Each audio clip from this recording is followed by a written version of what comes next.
बिस्मिल्लाहिर्रहमानिर्रहीम अस्सलामुअलैकुम बेटे, उम्मीद है आप सब लोग खैरवाफियत से होंगे। Welcome back to verbal reasoning mock test series, जिसमें हम आज डिस्कस करने वाले हैं अपना मॉक टेस्ट 15। इससे पहले मैं आपको बता दूं कि टेस्ट 13 में मैंने आपको सारे के सारे क्वेश्चंस दिए थे एडजेक्टिव्स के। टेस्ट 14 में मैंने आपको सारे के सारे क्वेश्चन दिए थे आर्टिकल्स के। लेकिन टेस्ट 15 जो है वो एक मिक्सचर था। मतलब मैं ये नहीं चाहता कि आपका जो माइंड है, आपका जो ब्रेन है, वो मैं इस तरह ट्रेन करूं कि आप एक टेस्ट में सिर्फ एक ही चीज़ के बारे में सोचें। तो आपको सारी चीज़ों के बारे में साइमल्टेनियसली सोचना है, इकट्ठे सोचना है। पेपर में हमें ये बताकर नहीं आएगा कि कौन सा क्वेश्चन वर्ब का है, कौन सा नाउन का है, कौन सा एडजेक्टिव का है, कौन सा आर्टिकल का है। लेकिन चूंकि वो एक पार्ट ऑफ स्पीच शामिल करने से टेस्ट में ये होता है, मैंने देखा पॉजिटिवली कि बच्चों की आपकी जो आपका जो पूरे का पूरा टॉपिक है ना, वो रिवाइज हो जाता है। तो उसमें यह है कि हम हर एक आधे टेस्ट के बाद एक आधा टॉपिक रख लिया करेंगे। अभी जैसे 15 आपका मिक्सचर है बहुत सारी क्वेश्चन का, बहुत सारे वैरायटी ऑफ क्वेश्चंस का। लेकिन जो आपका टेस्ट 16 होगा ना, वो आपके पास बेटे क्या होगा, उसमें सारे के सारे क्वेश्चन जो होंगे ना, वो एडवर्ब्स के होंगे इंशाल्लाह ताला। और हम जब टेस्ट 16 को करेंगे, डिस्कस करेंगे, आप अटेम्प्ट करेंगी, तो आप देखेंगे कि एडवर्ब आपका कंप्लीट मुकम्मल होगा और परफेक्टली कंप्लीट होगा इंशाल्लाह ताला। आप देखेंगे बड़े अच्छे तरीके से, जैसे आपका एडजेक्टिव्स और आर्टिकल हुआ है। बहरहाल चलते हैं तो क्वेश्चन नंबर 1 पे। My friend called dash me yesterday but I was out. I was out का मतलब क्या है कि मैं घर से बाहर था, घर नहीं था। इसका मतलब मेरा दोस्त मुझे मिलने आया था। वैसे देखिए, कॉल का मतलब क्या होता है, बुलाना। मतलब बुलाना, कहना, ठीक है। तो मैं आपको कॉल के फ्रेजल वर्ब्स पहले से बता चुका हूं, लेकिन उनमें मैंने आपको एक फ्रेजल वर्ब बताया कॉल का, और वो कॉल का फ्रेजल वर्ब कौन सा था बेटे, कॉल ऑन।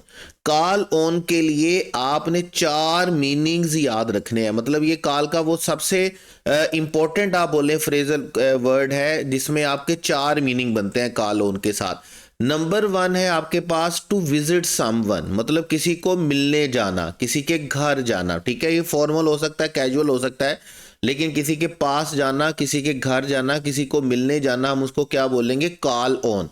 जैसे मैं बोलता हूं sentence, my friend called on me yesterday, मेरा दोस्त मुझे कल मिलने के लिए आया। कॉल ऑन का मतलब क्या होता है, टू विजिट समवन, ठीक है। उसके बाद हमारे पास क्या है, कॉल ऑन। आप अक्सर तकरीबात पे जाते हैं, आप सोशल गैदरिंग में जाते हैं जहाँ पर स्टेज होता है, ऑडियंस बैठी होती है, और जिसको जिसको स्पीच करने का जिसकी बारी होती है, जिसकी टर्न होती है, उसको बुलाया जाता है, और बुलाया भी कॉल ऑन के साथ जाता है, ठीक है। जैसे अक्सर कहा जाता है जी, फर्ज करें क्लास में भी, इवन क्लास में भी क्या कहते हैं जी, कि the teacher called on Ali to answer the question. Teacher ने अली को क्या करने के लिए कहा, जवाब देने के लिए कहा, ठीक है। तो इसका दूसरा मीनिंग याद रखिएगा, आपके पास क्या होता है, टू आस्क समवन, किसी को कहना। और क्या कहना, टू आस्क समवन, किसी को क्या कहना है जी, to ask someone to answer, या टू स्पीक, किसी को बोलने का कहना है या किसी को जवाब देने का कहना है, तो हम उसके लिए भी बेटे क्या यूज करेंगे, उसके लिए भी कॉल ऑन यूज करेंगे। फिर आप जानते हैं, जैसे अभी मैं बात कर रहा था, किसी तकरीब में आप किसी को स्टेज पर आने की रिक्वेस्ट करते हैं, कोई काम करने की रिक्वेस्ट करते हैं, तो हम उसके लिए भी बेटे क्या यूज करते हैं, कॉल ऑन यूज करते हैं। जैसे हम बोलते हैं जी कि the minister called on public to stay calm, उन्होंने पब्लिक को क्या करने का कहा, स्टे काम रहने का कहा, टू स्टे काम, काम रहने का कहा। अब ये जो रिक्वेस्ट करना होता है ना कोई काम के लिए, फॉर्मल अपील करना होता है, हम उसके लिए भी क्या यूज करते हैं, कॉल ऑन यूज करते हैं, ठीक है। उसके बाद आखिरी मीनिंग जो होता है हमारे पास, बड़ा खूबसूरत मीनिंग है। आखिरी मीनिंग होता है, आपके पास जो भी सोर्स है, आपके पास जो भी रिसोर्स है, स्किल है, क्वालिटी है, आपके पास जो भी टैलेंट है, उसका अच्छे से इस्तेमाल करना, ठीक है। आप इसको कुछ इस तरह लेंगे, टू मेक यूज ऑफ, आप क्या करेंगे, बड़ा अच्छा इस्तेमाल करेंगे। और किस चीज का बड़ा अच्छा इस्तेमाल करेंगे, to make use of a quality और अ रिसोर्स, मतलब आप अपनी क्वालिटी को या रिसोर्स को क्या करेंगे, बड़े अच्छे तरीके से इस्तेमाल करने को भी हम क्या बोलते हैं, कॉल ऑन, इस्तेमाल में लाने को, फ़ायदा हासिल करने को। जैसे देखिए अगर मैं एक सेंटेंस बना दूं आपके पास, तो मैं कहता हूं कि द एथलीट, ठीक है, एथलीट आप जानते ही हम किसको बोलते हैं, स्पोर्ट्समैन को बोलते हैं, तो हम बोलते हैं द एथलीट कॉल्ड ऑन। अब एथलीट ने क्या किया है, कॉल ऑन किया है, और कॉल्ड ऑन किसको किया है, called on, called on all his strength, ठीक है, called on all his strength, all his energy, उसने अपनी तमाम ताकत लगा दी है, तमाम पावर इकट्ठी कर ली है, क्या करने के लिए, टू फिनिश द रेस, ठीक है, क्या करने के लिए, रेस को फिनिश करने के लिए, to finish the race, race को फिनिश करने के लिए, ठीक है। तो कॉल ऑन का मतलब क्या होता है कि अपने सारे रिसोर्सेज, अपनी सारी क्वालिटी, अपनी सारी स्किल को काम पे लगा देना, उससे फायदा उठाना। तो कॉल ऑन के लिए याद रखिएगा आपके पास 4 वर्ड्स हैं, 4 मीनिंग है। किसी के पास जाना, किसी के लिए मुलाकात के लिए जाना, किसी को बात करने के लिए या जवाब करने देने के लिए कहना, किसी को रिक्वेस्ट करना, और ये फॉर्मल अपील हो सकती है, इनफॉर्मल अपील हो सकती है। इसी तरह हमारे पास है to make use of a quality और रिसोर्स, अपनी क्वालिटी, अपनी सोर्स, अपने टैलेंट, अपनी स्किल, अपनी एनर्जी का अच्छे तरीके से, अपनी एबिलिटी का अच्छे तरीके से इस्तेमाल करना, उसको भी हम क्या बोलते हैं, कॉल ऑन बोलते हैं। जैसे मैंने आपको सेंटेंस बताया, the athlete called on all his strength, उसने क्या किया, अपनी सारी ताकत को इकट्ठा किया, अपनी सारी ताकत का इस्तेमाल किया, क्या करने के लिए, to finish the race, race को खत्म करने के लिए। अब यहां पर सेंटेंस पे वापस आइएगा, my friend called dash me yesterday, मेरा दोस्त मुझे कल मिलने के लिए आया। तो हम यहां पर क्या यूज करेंगे, कॉल्ड ऑन। और हमें कैसे पता चलेगा कि वो मिलने के लिए आया, क्योंकि आगे सेंटेंस में क्या लिखा हुआ है, बट आई वॉज आउट, यानी कि मैं घर पर नहीं था। घर पर नहीं था लिखने का मतलब क्या है कि मेरा दोस्त मुझे मिलने के लिए आया। तो करेक्ट ऑप्शन हमारे पास बेटे कौन सा रहेगा, कॉल्ड ऑन रहेगा। लेकिन इसके साथ एक और बात आपने याद रखनी है, मैं कॉल के साथ बहुत सारे फ्रेजल वर्ब्स आपको पहले से लिखवा चुका हूं, ठीक है। गाहे बगाहे हमने जो हमारे टेस्ट आज तक जितने भी मॉक टेस्ट हमने किए हैं, उन सारे टेस्ट में आपने देखा होगा हमने प्रेपोजिशन का एक बहुत बड़ा पोर्शन पढ़ा, और खासतौर पर फ्रेजल वर्ब के हवाले से। उसके बाद हम चलेंगे जी क्वेश्चन नंबर 2 पे, और क्वेश्चन नंबर 2 में हम एक क्वेश्चन के साथ आज ऑलमोस्ट तकरीबन कोई 8 पेयर्स आपके पास होंगे जो हम करेंगे, यानी कि 16 वर्ड्स आपके पास होंगे। यानी कि आप ये कह सकते हैं कि एक क्वेश्चन अटेम्प्ट करने पर आपके 16 क्वेश्चन तैयार होंगे, ठीक है। 16 सेंटेंसेस आपकी आंखों के सामने से गुजरेंगे। आप इसको इस तरह कह लें, देखिए कोई भी सेंटेंस जो आपकी आंखों के सामने से गुजरता है ना, उसका यही मतलब होता है कि आप उसको क्या कर रहे हैं, आप उस बात को, उस चीज को क्या कर रहे हैं, रिवाइज कर रहे हैं। जैसे देखें, you are qualified dash this job. अब याद रखिएगा क्वालिफाइड के साथ क्वालिफाइड टू भी होता है और क्वालिफाइड फोर भी होता है, ठीक है। क्वालिफाइड टू भी है, क्वालिफाइड फोर भी है। जब भी आप किसी जगह पर, ठीक है, जब भी आप किसी जगह पर अप्लाई करते हैं, आप किसी मतलब एक्शन के लिए अप्लाई करते हैं, वर्ब के लिए अप्लाई करते हैं, ठीक है, जिसमें आपके पास वर्ब की फर्स्ट फॉर्म आपने लिखनी होती है। जैसे यहां पर आप देखेंगे शी इज क्वालिफाइड टू, ठीक है, शी इज क्वालिफाइड टू। अब टू के बाद क्या लिखा हुआ है, वर्ब की फर्स्ट फॉर्म लिखी हुई है, और चूंकि हम लिखते हैं इन्फिनिटिव बनता हमारे पास। जब आप किसी एक्शन के लिए क्वालिफाइड होने की बात करेंगे ना, तो आप एक्शन के लिए क्वालिफाइड होने के लिए बेटे क्या लिखेंगे, क्वालिफाइड टू। लेकिन अगर आप किसी पोजीशन के लिए, किसी जॉब के लिए, किसी ड्यूटी के लिए, किसी असाइनमेंट के लिए क्वालिफाइड होने की बात करेंगे, तो आप उसके लिए क्या यूज करेंगे, आप उसके लिए यूज करेंगे क्वालिफाइड फॉर। जैसे सेंटेंस बनेगा, she is qualified to teach and she is qualified for this job. अगर आपने टू लिखना है तो आपने डेफिनेटली वर्ब की कौन सी फॉर्म लिखनी है, फर्स्ट फॉर्म लिखनी है। जैसे यहां पर देखिएगा, you are qualified dash this job. अब दिस जॉब का मतलब क्या है, हमारे पास नाउन लिखा हुआ है, एक्शन नहीं है, तो हम इसके लिए यहां पर कौन सा प्रेपोजिशन यूज करेंगे, हम फॉर यूज करेंगे। और हमारे पास करेक्ट ऑप्शन बेटे कौन सा चलेगा, हमारे पास करेक्ट ऑप्शन चलेगा चार्ली। उसके बाद देखिएगा जैसे हमारे पास नेक्स्ट पेयर्स आएंगे आपके पास 2 और 4 के साथ, जैसे आपके पास है अप्लाई 2 और हमारे पास है अप्लाई 4। अब यहां पर मामला थोड़ा डिफरेंट हो जाता है।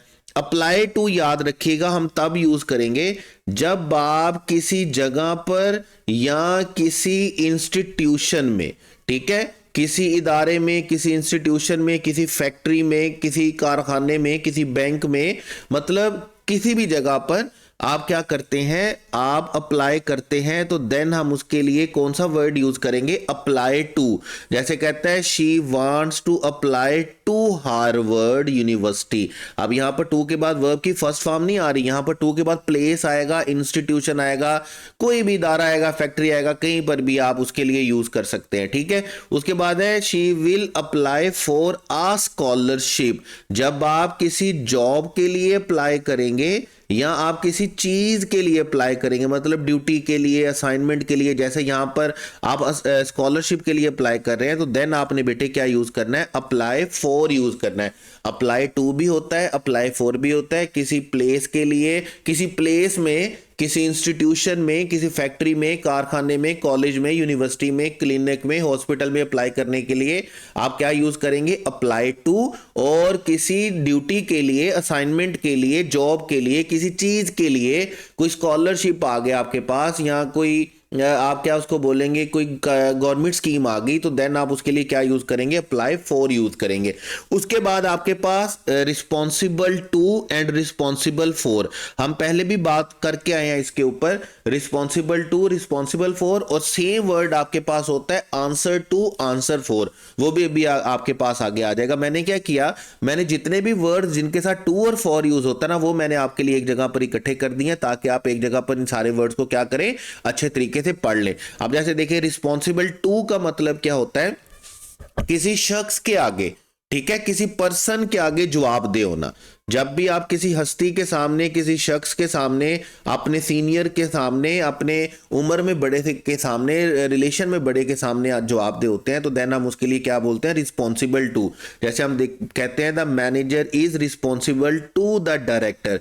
मैनेजर किसके आगे जवाबदेह है, डायरेक्टर के आगे जवाबदेह। जैसे हम कहते हैं कि हम अल्लाह ताला के सामने जवाब दें अपने अमाल के लिए, तो हम क्या बोलेंगे, responsible to Allah almighty, answer to Allah almighty. जब आप किसी पर्सन के आगे, किसी हस्ती के आगे, किसी के सामने जवाब दे होते हैं, तो आप उसके लिए क्या यूज करते हैं, रिस्पॉन्सिबल टू। फिर हम बोलते हैं रिस्पॉन्सिबल फॉर। रिस्पॉन्सिबल फॉर क्या होता है, आप अपने किसी टास्क के लिए जिम्मेदार हो, आप अपने किसी ड्यूटी के लिए जिम्मेदार हो, आप अपने किसी काम के लिए जिम्मेदार हो, तो देन आप उसके लिए क्या यूज करते हैं, रिस्पॉन्सिबल फॉर। जैसे हम कहते हैं the manager is responsible for the staff. जो स्टाफ है उसका जवाबदेह भी कौन है, उसका जवाबदेह भी कौन है, मैनेजर है जवाबदेह, ठीक है। वो डायरेक्टर के सामने भी जवाबदेह है और वो स्टाफ के लिए भी जवाबदेह है। तो हम जब बोलेंगे डायरेक्टर के सामने जवाबदेह है, तो हम क्या बोलेंगे, रिस्पॉन्सिबल टू। और स्टाफ के लिए जवाबदेह है, तो देन हम उसको क्या बोलेंगे, रिस्पॉन्सिबल फॉर। उसके बाद हमारे पास है grateful to and grateful for. जब भी आप किसी शख्स के शुक्रगुजार होते हैं, ठीक है, जब भी आप किसी पर्सन के ममनून होते हैं, शुक्रगुजार होते हैं, तो देन आप उसके लिए बेटे क्या यूज करते हैं, ग्रेटफुल टू। जैसे मैं बोलता हूं I am grateful to my teacher, मैं आप अपने टीचर का बड़ा ममनून हूं, बड़ा शुक्रगुजार हूं, बड़ा शुक्रिया अदा करता हूं, बड़ा एहसानमंद हूं। और जब आप किसी के किसी काम की वजह से उस शुक्रगुजार होते हैं, मतलब आप किसी चीज के लिए, किसी चीज पर उसके शुक्रगुजार हैं, या किसी रीजन की वजह के शुक्रगुजार हैं, तो देन आप किसी फेवर की शुक्रगुजार हैं, तो देन आप क्या बोलेंगे, ग्रेटफुल फॉर। जैसे मैं बोलता हूं I am grateful for your help. अगर योर लिखा होता तो फिर मैं योर की जगह पे, जैसे फर्ज करें अगर यहां पर लिखा होता आई एम ग्रेटफुल डैश यू, तो अगर यू लिखा हुआ था तो फिर हम क्या लिखते, टू यू लिखते, फिर हम पर्सन के शुक्रगुजार होते ना। लेकिन हम उसकी सपोर्ट यानी कि उसकी हेल्प के लिए शुक्रगुजार हैं, तो हम इसके लिए क्या लिखेंगे, आई am grateful for your help, I am grateful for your support, I am grateful for your cooperation. जब भी आप इस तरह लिखेंगे, आप किसी थिंग या रीजन की बात करेंगे, तो आपने क्या लिखना है, ग्रेटफुल फॉर लिखना है। तो आपने याद रखना है ग्रेटफुल टू भी होता है और ग्रेटफुल फॉर भी होता है। उसके बाद है हमारे पास known to and known for. Known to का मतलब हमारे पास क्या होता है, जान पहचान, जान पहचान होना, मतलब नोन होना, आप जानते हैं, फेमस होना, पहचान में होना। He is known to the police. जब आप किसी भी पर्सन या किसी इदारे या किसी ग्रुप के लिए नोन होते हैं तो देन हम उसके लिए बेटे कौन सा वर्ड यूज करेंगे, देन हम उसके लिए कौन सा वर्ड यूज करेंगे, नोन टू। ठीक है। और जब आप किसी अपनी क्वालिटी की वजह से नोन होते हैं, आप अपनी किसी करेक्टरिस्टिक की वजह से नोन होते हैं, तो देन आप उसके लिए क्या यूज करते हैं, नोन फॉर। जैसे he is known to the police, ठीक है, और he is known for his honesty. वो किस लिए जाना जाता है, वो अपनी ईमानदारी की वजह से जाना जाता है। तो जब भी आप क्वालिटी की बात करेंगे, करेक्टरिस्टिक की बात करेंगे, तो देन आप क्या यूज करेंगे, फॉर। और जब आप किसी पर्सन या ग्रुप के लिए बात करेंगे तो आप क्या यूज करेंगे, टू। उसके बाद हमारे पास suitable to and suitable for, ये भी बिल्कुल उसी तरह ही है हमारे पास। जब भी आप किसी सिचुएशन की बात करेंगे ना, सिचुएशन की, देखिए ये आप जितने भी वर्ड्स देख रहे होंगे ना, इनमें एक वर्ड होगा जिसमें टू पर्सन के लिए यूज हो रहा होगा, जबकि दूसरे में टू सिचुएशन पोजीशन के लिए। जैसे देखें, नॉन में टू किसके लिए यूज होगा, पर्सन के लिए, लेकिन सूटेबल में टू किसके लिए यूज होगा, सिचुएशन के लिए। जबकि फोर यहां पर किसके लिए यूज होगा, फोर यहां पर यूज होगा पर्सन के लिए या किसी ऑब्जेक्ट के लिए। ठीक है। तो सिचुएशन के लिए हम क्या यूज करेंगे, ही दिस आउटफिट इज, मैं आउटफिट बोल गया sorry, this outfit is suitable to the occasion. ये वो इस मौके के लिए, इस इवेंट के लिए, इस फेस्टिवल के लिए क्या है, बड़ा सूटेबल है। ठीक है। आउटफिट जो ड्रेस है, जो अटायर है। और सूटेबल फॉर क्या है, this lesson is suitable for beginners. ये जो बिगनर्स हैं, ये लेसन उनके लिए बड़ा क्या है, सूटेबल है। तो याद रखिएगा, सूटेबल टू पर्सन के लिए हम यूज नहीं करते, हम पर्सन के लिए क्या यूज करेंगे, सूटेबल फॉर। और किसी सिचुएशन के लिए बेहतर होने को हम क्या बोलेंगे, सूटेबल टू। उसके बाद है हमारे पास हेल्पफुल टू और हेल्पफुल फॉर। जब भी आप किसी पर्सन के लिए हेल्पफुल होने की बात करेंगे तो आप पर्सन के लिए हेल्पफुल होने के लिए कौन सा वर्ड यूज करेंगे बेटे, हेल्पफुल टू। और जब भी आप किसी पर्पस के लिए हेल्पफुल होने की बात करेंगे, किसी मकसद के लिए, मोटिव के लिए हेल्पफुल होने की बात करेंगे, तो देन आप उसके लिए क्या यूज करेंगे, उसके लिए हेल्पफुल फॉर यूज करेंगे। जैसे आपके पास है, he was helpful to the students. वो अपने स्टूडेंट्स के लिए बड़ा क्या है, हेल्पफुल है। अब किसकी बात हो रही है, पर्सन की बात हो रही है। This book is helpful for exams preparation. ये किताब जो है, ये एग्जाम प्रिपरेशन के लिए बड़ी हेल्पफुल है। तो याद रखिएगा, पर्सन के लिए हमने क्या यूज करना है, टू। और पर्पस के लिए हमने बेटे क्या यूज करना है, फॉर यूज करना है। उसके बाद हम आगे चलेंगे, नेसेसरी टू, नेसेसरी फॉर। तो हमारे पास क्या है, नेसेसरी टू में हमारे पास क्या है, जब भी आप किसी पर्सन के लिए, ठीक है, या खास तौर पर आप किसी एक्शन के लिए नेसेसरी होगी ना कोई चीज, तो देन हम उसके लिए कौन सा वर्ड यूज करेंगे, नेसेसरी टू यूज करेंगे। जैसे हमारे पास क्या है, जैसे हमारे पास है जी, exercise is necessary to stay healthy. अब स्टे किसके लिए आ गया, स्टे किसके लिए आ गया, एक्शन के लिए। ठीक है। या इसी तरह अगर हम बोलें कि असलम के लिए नेसेसरी एक्सरसाइज जरूरी है, तो हम क्या बोलेंगे, exercise is necessary to Aslam. Person के लिए या एक्शन के लिए हम क्या यूज करेंगे, नेसेसरी टू यूज करेंगे। और नेसेसरी फॉर हमने कब यूज करना है, जब भी हम किसी पर्पस, यानी जब भी हम किसी थिंग या किसकी बात करेंगे, हम किसी पर्पस की बात करेंगे, मकसद के लिए, मोटिव के लिए, तो हम उसके लिए क्या यूज करेंगे, नेसेसरी फॉर। जैसे हम बोलते हैं, अ passport is necessary for international travel. जब आपने इंटरनेशनल ट्रैवल करना है तो इस मकसद के लिए आपके पास पासपोर्ट का होना क्या है, जरूरी है। तो ये जितने भी वर्ड्स बेटे मैंने आपको बताए हैं, इनमें सब के साथ, किसी के साथ या तो मतलब हर पेयर में एक वर्ड टू है और एक क्या है, फोर है। आपने अच्छे तरीके से इन सारे वर्ड्स को क्या करना है, याद कर लेना है, रट्टा मार लेना है, जहन में बिठा लेना है, जहन नशीन कर लेना है, अपनी हड्डियों में रचा बसा लेना है। और यहां पर हमारे पास जो करेक्ट ऑप्शन चलेगा, you are qualified for this job. Correct option हमारे पास कौन सा होगा, चार्ली। उसके बाद नेक्स्ट क्वेश्चन है हमारे पास, क्वेश्चन 3, बाय द टाइम। और मैं आपको पहले भी बड़ी दफा ये बात बता चुका हूं कि याद रखिएगा, ये बाय द टाइम का मतलब क्या होता है, ये उस एक्शन के लिए यूज होता है जब हम एक्शन के कंप्लीट होने की, परफेक्ट होने की, फिनिश्ड होने की बात कर रहे होते हैं।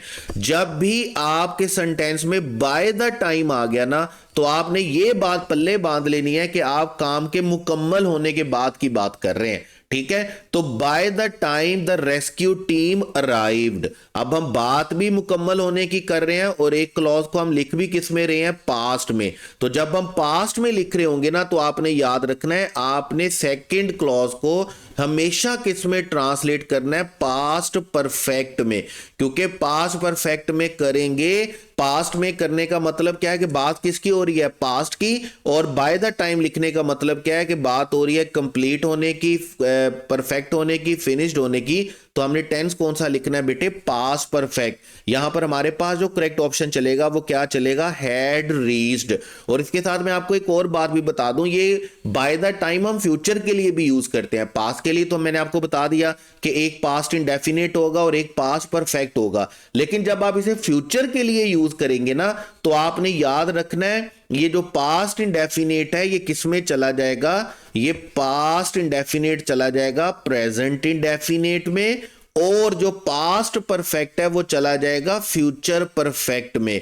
वैसे तो ये होना चाहिए कि ये पास्ट इंडेफिनिट किस में जाना चाहिए, ये फ्यूचर इंडेफिनिट में जाना चाहिए, क्योंकि बार फ्यूचर की हो रही है।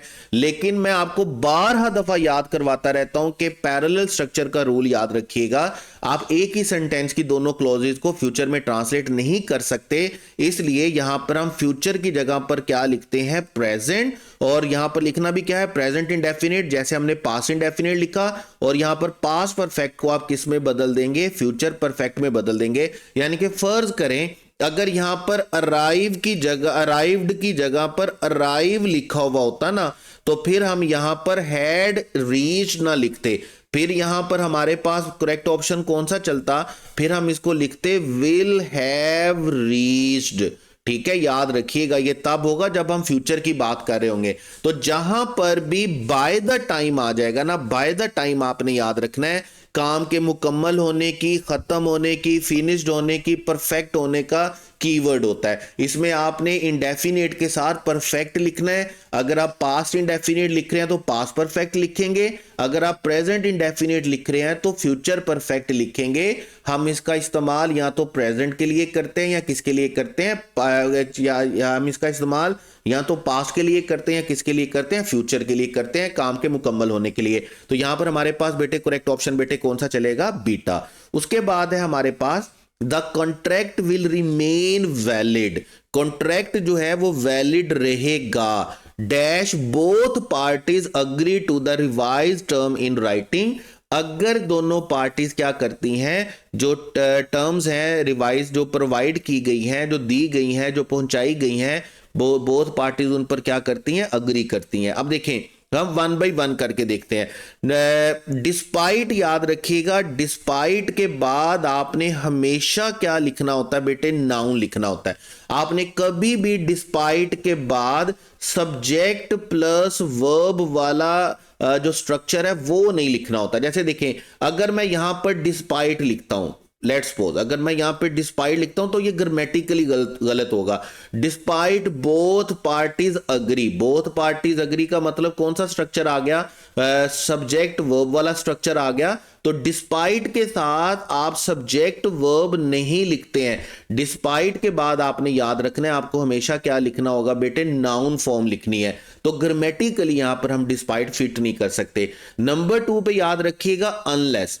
अनलेस और अनटिल में क्या होता है कि हमने इसके बाद आने वाले क्लॉज को एफर्मेटिव लिखना होता है, लेकिन इसके पहले वाले क्लॉज को हमने किस में लिखना होता है, नेगेटिव में लिखना होता है। जैसे हमारे पास सेंटेंस क्या चलेगा, the contract will remain valid unless और अनटिल बोथ पार्टीज अग्री। तो हम इस तरह नहीं करेंगे, ये सेंटेंस होना चाहिए the contract will not remain valid, क्योंकि हमें अनलेस के पहले वाला जो क्लॉज है वो फिर नेगेटिव में लिखना होता है, बाद वाला किस में लिखना होता है, बाद वाला एफर्मेटिव लिखना होता है, और इससे पहले वाला किस में लिखना होता है, इससे पहले वाला नेगेटिव लिखना होता है। अगर आप नेगेटिव नहीं लिखेंगे तो अनलेस अनटिल का मीनिंग आपके पास क्लियर नहीं होगा। उसके बाद है आल्दो, और आल्दो आप जानते हैं आल्दो हम कंट्रास्ट के लिए यूज करते हैं, वो यहां पर किसी सूरत भी फिट नहीं होगा। एक्चुअल में यहां पर जो आपके पास वर्ड फिट होगा वो आपके पास बेटे कौन सा है, प्रोवाइडेड दैट।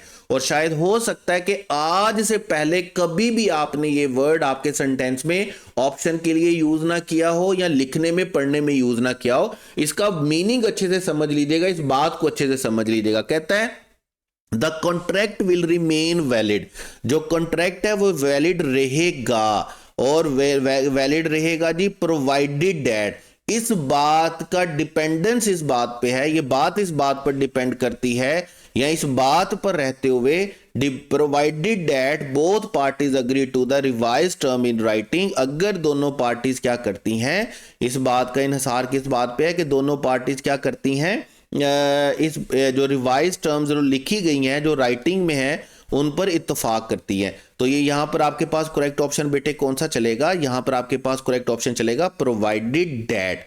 उसके बाद हमारे पास नेक्स्ट क्वेश्चन है क्वेश्चन नंबर 5, और क्वेश्चन नंबर 5 में हमारे पास है बेटे the lawyer spoke confidently.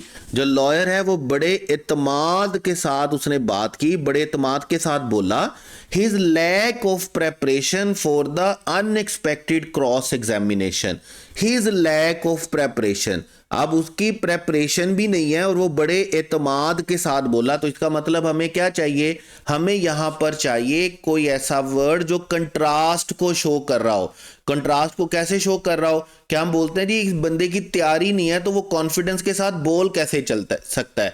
Confidence के साथ तो तब भी बोलेगा जब उसकी तैयारी बड़ी अच्छी होगी, अगर उसकी तैयारी नहीं है तो वो कॉन्फिडेंस के साथ बात नहीं कर सकता। तो जब कॉन्फिडेंस के साथ बात नहीं कर सकता तो फिर हमें क्या लिखना है बेटे, हमें कंट्रास्ट के लिए वर्ड लिखना है। और कंट्रास्ट के लिए याद रखिएगा हम कौन सा वर्ड यूज करेंगे, हम कब डिस्पाइट का वर्ड यूज नहीं करेंगे। मैंने अभी आपसे क्या कहा, ठीक है, आपको दो है हमारे पास, डिस्पाइट है हमारे पास, इवन दो है, और हमारे पास क्या है, रिगार्डलेस। अब देखें दो और इवन दो को पहले देखिएगा, बड़े इंपॉर्टेंट वर्ड्स हैं। और याद रखिएगा जैसे अभी फर्ज करें आप बात कर रहे होते हैं ना दो और इवन दो की, तो दो इवन दो में क्या है कि ये बिल्कुल सेम वर्ड्स हैं। जैसे अक्सर हमारे पास होता है ना, हम दो आल दो का क्या बोलते हैं कि दो आल दो हमारे पास यूज होते हैं किसके लिए, दो आल दो हमारे पास यूज होते हैं जी क्या करने के लिए यूज होते हैं, दो आल दो हमारे पास यूज होता है कंट्रास्ट के लिए। तो समटाइम्स हम इसके लिए येट यूज कर रहे होते हैं, और समटाइम्स हम इसके लिए क्या यूज कर रहे होते हैं, समटाइम्स हम इसके लिए कॉमा यूज कर रहे होते हैं। तो दोनों स्ट्रक्चर याद रखिएगा, दोनों स्ट्रक्चर ठीक होते हैं, दोनों स्ट्रक्चर में कोई गलती किसी तरह की नहीं होती है। उसके बाद हमारे पास है रिगार्डलेस। रिगार्डलेस का मतलब क्या होता है, जब आप पहले वाली बात को क्या कर रहे होते हैं, निगेट कर रहे होते हैं। ठीक है, जब आप पहले वाली बात को निगेट कर रहे होते हैं, आप कहते हैं यार इस चीज के बावजूद भी ऐसा हो गया, इस चीज के बावजूद भी ऐसा हुआ, तो आप उसके लिए कौन सा वर्ड यूज करते हैं, आप उसके लिए रिगार्डलेस का वर्ड यूज करते हैं कि इसके बावजूद भी ऐसा चला, इसके बावजूद भी ऐसा हुआ। आप उसके लिए क्या यूज करेंगे, रिगार्डलेस यूज करेंगे। मतलब पहले वाली चीज को आप क्या करेंगे, पहले वाली चीज को आप निगेट कर रहे होंगे, पहले वाली चीज को आप छोड़े होंगे। और दो आल दो, दो और इवन दो आपके पास बेटे क्या होगा, दो आल दो इवन दो आपके पास ऑलमोस्ट तकरीबन क्या होता है, सेम मीनिंग रखता है। ठीक है, तो यहां पर अभी जैसे मैं आपको बता रहा था डिस्पाइट के साथ आपको क्या लिखना है, नाउन लिखना होता है, आपको सब्जेक्ट वर्ब वाला स्ट्रक्चर नहीं लिखना होता। तो यहां पर आप देख रहे होंगे हिज लैक ऑफ प्रेपरेशन, ये पूरे का पूरा हमारे पास क्या है, नाउन लिखा हुआ है। तो इसका मतलब हमारे पास सेंटेंस जो करेक्ट ऑप्शन कंट्रास्ट के लिए चलेगा वो क्या चलेगा, डिस्पाइट। सेंटेंस क्या चलेगा, the lawyer spoke confidently, lawyer ने बड़े कॉन्फिडेंस के साथ बात की, despite his lack of preparation, अपनी प्रेपरेशन के बावजूद। अगर आप दो आल दो लिखेंगे तो याद रखिएगा दो आल दो के बाद आपको नाउन नहीं लिखना होता, दो आल दो इवन दो के बाद आपको क्या लिखना होगा बेटे, सब्जेक्ट और वर्ब का कंबिनेशन बनाना होगा, क्लॉज लिखना होगा, नाउन नहीं लिखना होगा। तो करेक्ट ऑप्शन आपके पास बेटे यहां पर क्या चलेगा, बीटा। उसके बाद है question number 6। The scientist proposed an alternative theory dash challenged. अब मैं आपको कहा था कि बड़ा इंपॉर्टेंट रूल है आपके पास प्रोनाउन में रिलेटिव प्रोनाउन का, ठीक है। उसमें अगर हम किसी ह्यूमन बीइंग को पॉइंट आउट कर रहे होते हैं ना, तो हम ह्यूमन बीइंग को पॉइंट आउट करने के लिए क्या यूज करते हैं, हु। और हु हम कब यूज करते हैं, जब हम ह्यूमन बीइंग को किसके तौर पर ट्रीट कर रहे होते हैं, सब्जेक्ट के तौर पर। और जब हम किसी ह्यूमन बीइंग को पोजेशन के लिए यूज कर रहे होते हैं, उसकी पोजेशन के लिए उसको पॉइंट आउट कर रहे होते हैं, तो हम ह्यूमन बीइंग को पोजेशन के लिए किसके साथ लिखते हैं बेटे, हुज के साथ लिखते हैं। और जब भी हम किसी ह्यूमन बीइंग को ऑब्जेक्ट के लिए लिखते हैं, जब भी हम किसी ह्यूमन बीइंग को ऑब्जेक्ट के लिए लिखते हैं, तो हम ऑब्जेक्ट के लिए उसके लिए कौन सा वर्ड यूज करते हैं, होम का वर्ड यूज करते हैं। ये बिल्कुल इसी तरह ही है, जब जैसे आप ही यूज करेंगे, जैसे आप पोजेशन के लिए हिज यूज करेंगे, और आप ऑब्जेक्ट के लिए क्या यूज करेंगे, हिम यूज करेंगे। मैं आपको बड़ी डिटेल के साथ रिलेटिव प्रोनाउन पहले पढ़ा के आया हूं, ठीक है। उसके बाद जब आप किसी ऑब्जेक्ट को किसी नॉन ह्यूमन बीइंग को पॉइंट आउट कर रहे होते हैं ना, तो नॉन ह्यूमन बीइंग को पॉइंट आउट करने के लिए आप क्या यूज करते हैं, विच यूज करते हैं। जैसे यहां पर देखिएगा हम किसको पॉइंट आउट कर रहे हैं, हम अल्टरनेटिव थ्योरी को पॉइंट आउट कर रहे हैं। जब आप अल्टरनेटिव थ्योरी को पॉइंट आउट कर रहे हैं, तो आप हु यूज नहीं कर सकते, आप हुज या व्हाट यूज नहीं कर सकते। व्हाट रीजन के लिए यूज होता है, आपके पास यहां पर बेटे कौन सा वर्ड यूज होगा, आपके पास यहां पे विच का वर्ड यूज होगा। नॉन ह्यूमन बीइंग को पॉइंट आउट करने के लिए हम रिलेटिव प्रोनाउन में क्या यूज करते हैं, विच यूज करते हैं, डैट यूज करते हैं, ठीक है। तो हमारे पास यहां पर करेक्ट ऑप्शन बेटे कौन सा चलेगा, हमारे पास करेक्ट ऑप्शन चलेगा चार्ली। आप अपने पुराने टेस्ट में देखेंगे गालबन ये टेस्ट 11 होगा या टेस्ट 12 होगा, जिसमें मैंने आपको बड़ी डिटेल के साथ ये बात बताई है कि आपने रिलेटिव प्रोनाउन को सेंटेंस में यूज कैसे करना है, ठीक है। बड़े इंपॉर्टेंट रूल्स हैं ये, रिलेटिव प्रोनाउन वाला बड़ा इंपॉर्टेंट रूल है, याद रखिएगा। उसके बाद है, मैं आपको टेस्ट आपको पॉइंट आउट कर दूंगा, वो शायद मैंने आपको बताया नहीं है, लेकिन मैंने ना सारे के सारे क्वेश्चन उसमें, जैसे मैंने अभी 13 में आपको बताया एडजेक्टिव के क्वेश्चन थे, 14 में आर्टिकल के क्वेश्चन थे, यहां पर तो मैंने आपको बता के इंक्लूड किया ना। लेकिन गालबन आपका टेस्ट 12 है या टेस्ट 11 है, उसमें मैंने सारे के सारे जो क्वेश्चन डाले हैं वो किसके डाले हैं, प्रोनाउंस के डाले हैं। और उसमें मैंने रिलेटिव प्रोनाउन के 3-4 क्वेश्चन डाल के बड़े अच्छे तरीके से आपको रिलेटिव प्रोनाउन समझाया हुआ है। जो बच्चे पहली दफा ये कर रहे हैं टेस्ट हमारे साथ सीरीज में, वो लाजमी तौर पर वो लेक्चर देख लीजिएगा। उसके बाद चलेंगे आगे। The report was written so meticulously. Meticulously का मतलब क्या होता है, परफेक्टली, बड़े अच्छे तरीके से, without any error, without any mistake, बड़े बेहतरीन तरीके से। तो जब रिपोर्ट बड़े अच्छे तरीके से लिखी गई है, तो इंटरप्रिटेशन की कोई जरूरत नहीं पड़ती। इंटरप्रिटेशन की तो हमेशा जरूरत ही तब पड़ेगी, दूसरों का पॉइंट ऑफ व्यू लेंगे ही तब, दूसरों की आप बात सुनेंगे तब, जब आपकी रिपोर्ट नहीं है तो हर बंदा अपना इंटरप्रिटेशन देगा। तो जब रिपोर्ट ही परफेक्टली लिखी गई है तो इंटरप्रिटेशन की जरूरत नहीं है। तो इसका मतलब हम इसके लिए कौन सा प्रेपोजिशन यूज करेंगे, फॉर। मतलब बड़ा जेनेरिक सा प्रेपोजिशन है, कोई लंबे चौड़े रूल नहीं है इसके पीछे, कोई लंबी चौड़ी रीजन नहीं है। The report was written so meticulously that it left little room for interpretation. मतलब होता है ना आपके पास कि मैंने आपको क्या कहा कि कुछ वर्ड्स आपके पास होते हैं जो फिक्स प्रेपोजिशन के साथ आते हैं, जैसे सफर फ्रॉम है, डिफरेंट फ्रॉम है, अबाइड बाय है, ठीक है। उसके बाद हमारे पास बहुत सारे इस तरह के वर्ड है, बिलीव इन है, फेथ इन है, रिलाई ऑन है, डिपेंड ऑन है। तो इसी तरह हमारे पास क्या होता है, बड़े जेनेरिक से प्रेपोजिशंस भी होते हैं। जैसे ये सिचुएशन है, आप जैसे ही सेंटेंस पढ़ते हैं आपको पहली दफा समझ में आ जाता है कि मुझे यहाँ पर इंटरप्रिटेशन के लिए क्या यूज करना चाहिए, फॉर यूज करना चाहिए। उसके बाद हमारे पास है question number 8, the committees finding दो कंट्रोवर्शियल। अब हमारे पास यहां पर जो हमारा सब्जेक्ट है, हमारा सब्जेक्ट कमेटी नहीं है, बल्कि हमारा सब्जेक्ट क्या है, फाइंडिंग्स। और वो आप देख रहे होंगे ये किस में चल रहा है हमारे पास, कि इसका अगर हम सिंगुलर प्लूरल होने की बात करेंगे तो फाइंडिंग्स डेफिनेटली क्या रहेगा, प्लूरल रहेगा। और जब प्लूरल है तो इसका मतलब हमारा वर्ब भी क्या आना चाहिए, प्लूरल आना चाहिए हमारे सब्जेक्ट वर्ब एग्रीमेंट के रूल्स के मुताबिक। तो सबसे पहली बात तो यह है कि स्पार्क्स तो किसी सूरत में नहीं आ सकता, ठीक है। और स्पार्क प्लूरल तो जरूर होता है, लेकिन प्रेजेंट इंडेफिनिट याद रखिएगा, जब तक आपको किसी टेंस का क्लियर कीवर्ड नहीं मिल जाता ना, सेंटेंस में आपको क्लियर कीवर्ड नहीं मिल जाता, तब तक आपने उसको नहीं लिखना होता। जैसे फर्ज करें अभी ये जो प्रेजेंट इंडेफिनिट होता है ये यूनिवर्सल ट्रूथ के लिए लिखा जाता है, ये उन बातों के लिए लिखा जाता है जो रूटीन होती है, जो हमारी रेगुलरिटी वाले काम होते हैं हम उसके लिए लिखते हैं, हैबिचुअल काम होते हैं उनके लिए लिखते हैं। अब कमेटी का उस फाइंडिंग्स की कमेटी की फाइंडिंग्स को कंट्रोवर्शियल है, तो ये कोई रूटीन या यूनिवर्सल वाली बात नहीं है। इसका मतलब हम प्रेजेंट में नहीं लेकर आएंगे और इसे पास्ट में नहीं लेकर के जाएंगे जब तक हम, और खास तौर पे पास्ट कंटिन्यूअस वही बात है कि जब तक किसी टेंस का आपको क्लियर कीवर्ड नहीं मिल जाता ना तब तक आपने उस टेंस में उसको नहीं लेकर जाना। खासतौर में पास्ट की बात कर रहा हूं। यहां पर आपके पास जो करेक्ट ऑप्शन होगा, यहां पर आपके पास करेक्ट ऑप्शन बेटे कौन सा चलेगा, have sparked the committees finding दो controversial have sparked a heated debate in academic circle. उसने क्या किया है कि अगरचे वो जो फाइंडिंग्स है वो कंट्रोवर्शियल हैं, वो परफेक्ट नहीं है, लेकिन फिर भी उनकी वजह से एकेडमिक सर्कल्स में क्या हुआ है, बड़ी हीटेड डिबेट, बड़ी गर्मा गर्म डिबेट जो है, डिस्कशन है, वो स्टार्ट हो गई है। तो करेक्ट ऑप्शन हमारे पास क्या चलेगा, हैव स्पार्क्ड। उसके बाद हमारे पास neither the excessive workload nor the lack of resources. अब देखें यहां पर मैंने आपको पहले भी बताया, आपने तीन एक्सप्रेशन याद रखने हैं। आपके पास है आइदर और, आपके पास है नाइदर नोर, और आपके पास है बेटे नॉट ओनली बट आल्सो। ठीक है, और सब्जेक्ट वर्ब अग्रीमेंट के रूल्स के मुताबिक जब आपके पास ये तीन एक्सप्रेशंस होते हैं तो आपकी जो प्रेफरेंस होती है वो किसके साथ होती है, सेकंड वन के साथ, सेकंड सब्जेक्ट के साथ। अब जैसे देखें यहां पर हमारे पास नाइदर नोर आया ना, तो फर्स्ट वाला सब्जेक्ट हमारे पास क्या है, एक्सेसिव वर्कलोड, और सेकंड हमारे पास क्या है, द लैक ऑफ रिसोर्सेज।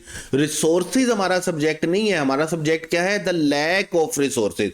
अब जब हम लैक ऑफ रिसोर्सेज को देखते हैं तो फिर हमें ऑफ को देखना होता है। जब आप दो सब्जेक्ट को कंबाइन करते हैं ऑफ के साथ, तो आपकी प्रेफरेंस सेकंड वन के साथ नहीं होती, आपकी प्रेफरेंस किसके साथ होती है, फर्स्ट वन के साथ। तो नाइदर नोर की वजह से हमने प्रेफर करना है किसको, हमने प्रेफर करना है द लैक ऑफ रिसोर्सेज को, और ऑफ की वजह से हमने प्रेफर करना है बेटे किसको, द लैक को। तो इसका मतलब हमारा जो सब्जेक्ट एक्चुअल है वो हमारा क्या, लैक, और लैक हमारे पास चुके हैं सिंगुलर। तो जो हमारा करेक्ट ऑप्शन रहेगा, हमारा करेक्ट ऑप्शन क्या रहेगा, हम हैव डिमिनिश्ड नहीं लिख सकते, ये प्लूरल है, वर्ड डिमिनिश नहीं लिख सकते, प्लूरल है, और कंटीन्यूअस का जब तक हमारे पास क्लियर कीवर्ड नहीं होता, हमें साफ नजर ना आ रहा हो कि हमने कंटीन्यूअस एक्शन लिखना है, तब तक हम इसको कंटीन्यूअस में नहीं लेकर जाते। हमारे पास करेक्ट ऑप्शन बेटे कौन सा चलेगा, हैज डिमिनिश्ड। ये याद रखिएगा, हमने नाइदर नोर की वजह से हमने कौन से सब्जेक्ट को देखना है, द लैक ऑफ रिसोर्सेज, और ऑफ की वजह से हमने किसको देखना है, द लैक को। तो हमारा एक्चुअल सब्जेक्ट क्या है, द लैक, और उसके अगेंस्ट हम क्या लिख रहे हैं, उसके लिए हम क्या लिख रहे हैं, हैज डिमिनिश्ड। करेक्ट ऑप्शन हमारे पास क्या रहेगा, अल्फा। उसके बाद है हमारे पास the teacher want the student, teacher ने स्टूडेंट को तनबीह की, मुतनब्बे किया, वार्निंग दी, not to discuss the papers content, कि वो पेपर के कंटेंट को, पेपर के क्वेश्चन को, पेपर के मवाद को डिस्कस नहीं करेंगे, डैश द एग्जाम एंडेड, जब तक एग्जाम खत्म नहीं हो जाता। देखिए याद रखिएगा, एज सून एज हम तब यूज करते हैं जब दो एक्शन साइमल्टेनियसली हो। जैसे हम बोलेंगे ऐसा होगा तो ऐसा होगा, तो हम इसके लिए कौन सा वर्ड यूज करेंगे, हम उसके लिए एज सून एज यूज करेंगे। मतलब जैसे ही एक काम के साथ दूसरा काम होता है ना, तो हम उसके लिए एज सून एज यूज करते हैं। ठीक है, आफ्टर आप जानती हैं, आफ्टर का मतलब होता है एक एक्शन का पहले होना और दूसरे एक्शन का बाद में। हम दो डिफरेंट टाइम्स की बात कर रहे होते हैं, मतलब दो डिफरेंट टाइम्स नहीं, एक ही टाइम में रहते हुए दो डिफरेंट सिचुएशंस की बात कर रहे होते हैं। ठीक है, वंस का मतलब होता है एक दफा। एक्चुअल में जो वर्ड हमारे पास यहां पर यूज होगा वो हमारे पास क्या है, अनटिल। आप जानते हैं कंडीशनल वर्ड होता है, इसमें पहला क्लॉज किस में लिखा जाता है, नेगेटिव में, जैसे अभी हम डिस्कस भी कर रहे थे। इसके बाद आपको एफर्मेटिव क्लॉज लिखना होता है। तो आपका सेंटेंस क्या चलेगा कि जब तक पेपर खत्म नहीं हो जाता, टीचर ने बच्चों को वार्न किया कि आप पेपर का जो मवाद है, पेपर का जो कंटेंट है, वो किसी के साथ डिस्कस नहीं करेंगे। करेक्ट ऑप्शन हमारे पास बेटे कौन सा चलेगा, बीटा। उसके बाद है हमारे पास question 11, the diplomat delivered his speech with such dash. अब देखें, अगर यहां पे विद सच ना लिखा हुआ होता ना, विद सच ना लिखा हुआ होता और सेंटेंस होता the diplomat delivered hit speech dash, तो फिर हम इसके बाद चूंकि हमें डिलीवर्ड को मॉडिफाई करना था तो हम यहां पर एडवर्ब लिखते कन्विंसिंगली, मतलब हमें यहां पर एडवर्ब चाहिए होता। लेकिन अगर जब हम बोलते हैं ना, जैसे फर्ज करें मैं एक सेंटेंस लिख रहा हूं और हमारा जो नेक्स्ट टेस्ट है उसका मुद्दा भी यही है एडवर्ब का, बड़ा खूबसूरत टॉपिक है एडवर्ब, बिलीव मी आपकी राइटिंग को इतना खूबसूरत बना देता है, आपकी राइटिंग को ऐसा एरर फ्री मिस्टेक फ्री बना देता है कि आपको सारी जिंदगी मजा आएगा एडवर्ब पढ़ के। ठीक है, आपको सारी जिंदगी ये आपकी मतलब राइटिंग का स्पीकिंग का हिस्सा बनना चाहिए। जैसे देखें, अगर मैं सेंटेंस बोलता हूं ही वर्क्स और मैं बोलता हूं परफेक्ट, तो ही वर्क्स परफेक्ट नहीं हो सकता, बल्कि क्या होगा ही वर्क्स परफेक्टली, क्योंकि मुझे वर्क को मॉडिफाई करना है ना, एक्शन को मॉडिफाई करना है, तो एक्शन को मॉडिफाई करने के लिए मुझे क्या लिखना होगा, एडवर्ब लिखना होगा। तो मैं ही वर्क्स परफेक्ट नहीं लिख सकता, मुझे क्या लिखना होगा, ही वर्क्स परफेक्टली। लेकिन अगर इस सेंटेंस को मैं कुछ यूं लिख देता हूं ना, अगर मैं कहता हूं ही वर्क्स विद, अब मैंने जैसे विद लिख दिया ना तो आगे जो चीज आनी चाहिए वो विद के कंप्लीमेंट में आनी चाहिए। अब विद एक्चुअल में क्या है, प्रेपोजिशन है, और प्रेपोजिशन के कंप्लीमेंट में याद रखिएगा हमेशा नाउन आता है। तो जब नाउन आता है तो मैं विद परफेक्ट या विद परफेक्टली नहीं लिखूंगा, मैं क्या लिखूंगा, विद परफेक्शन लिखूंगा। मुझे उम्मीद है कि आपको ये बात बड़े अच्छे तरीके से पहले से समझ आई होगी, लेकिन अगर नहीं आई तो दोबारा से समझ लीजिएगा। देखें, यहां पर जब मैं जैसे ही प्रेपोजिशन लिखता हूं ना तो प्रेपोजिशन के कंप्लीमेंट में याद रखिएगा हमें हमेशा क्या लिखना होता है, नाउन लिखना होता है। तो अगर मैं लिखूंगा ना ही वर्क्स विद, तो मैं फिर विद के बाद परफेक्टली नहीं लिखूंगा, मैं क्या लिखूंगा, परफेक्शन लिखूंगा। बिल्कुल इसी तरह यहां पर आप देख रहे होंगे विद सच, जब विद आ गया तो मुझे उसके कंप्लीमेंट में क्या लिखना है, नाउन लिखना है। मैं विद सच कन्विंसिंग नहीं लिखूंगा, मैं विद सच कन्विंस नहीं लिखूंगा, कन्विंसिंगली नहीं लिखूंगा, बल्कि मेरा नाउन कैसे चलेगा, विद सच कन्विक्शन। हमारे पास करेक्ट ऑप्शन बेटे क्या होगा, हमारे पास करेक्ट ऑप्शन होगा अल्फा। ठीक है, ये याद रखिएगा, जब भी आपने प्रेपोजिशन लिखना होता है तो प्रेपोजिशन के कंप्लीमेंट में आपको नाउन चाहिए होता है, तो हम विद सच कन्विक्शन लिखेंगे। उसके बाद चलेंगे जी हम despite usually being dash, despite आ गया तो मतलब है इसके बावजूद के वो क्या रहती है, अमूमन Leena was dash when confronted by the dangerous bear. ठीक है, कन्फ्रंटेड बाय का मतलब क्या होता है, आमना सामना होना, सामना होना। जब खतरनाक बियर से सामना हुआ तो क्या हुआ, बड़ा बुजदिल बंदा भी क्या बन जाता है, बहादुर बन जाता है। जब भी आप किसी खतरे में होते हैं तो इसका मतलब हमारा करेक्ट ऑप्शन बेटे क्या रहेगा, कॉवर्डली एंड ब्रेव, मतलब हमें टोटली टू कंट्रास्ट बिहेवियर चाहिए होंगे। अब जैसे देखिए टाइड और ड्राउजी तो एक दूसरे का क्या है, सिनोनिम है। लॉस्ट और डिसओरिएंटेड ये भी एक दूसरे का सिनोनिम है। एरोगेंट और कर्जियस, अब एरोगेंट का कर्जियस के साथ कोई ताल्लुक नहीं है, arrogant is something else, courteous is something else. ऐसा नहीं है कि एरोगेंट बंदा कर्जियस नहीं हो सकता या कर्जियस बंदा एरोगेंट नहीं हो सकता, ये कंट्रास्ट नहीं है, ये बिल्कुल टू डिफरेंट डायमेंशंस आप बोल सकते हैं। अफ्रेड और फ्राइटेंड ये एक दूसरे का क्या सिनोनिम है, हमें कंट्रास्ट चाहिए कि अमूमन वो कैसी रहती है, अमूमन वो बुजदिल रहती है, कॉवर्डली रहती है। अब ये भी बड़ा अच्छा वर्ड है और ये भी हम कल डिस्कस करने वाले हैं, एल वाई वाले वर्ड्स को देखिएगा कल वाले टेस्ट में, आपको एडवर्ब वाले टेस्ट में बड़ा मजा आने वाला है।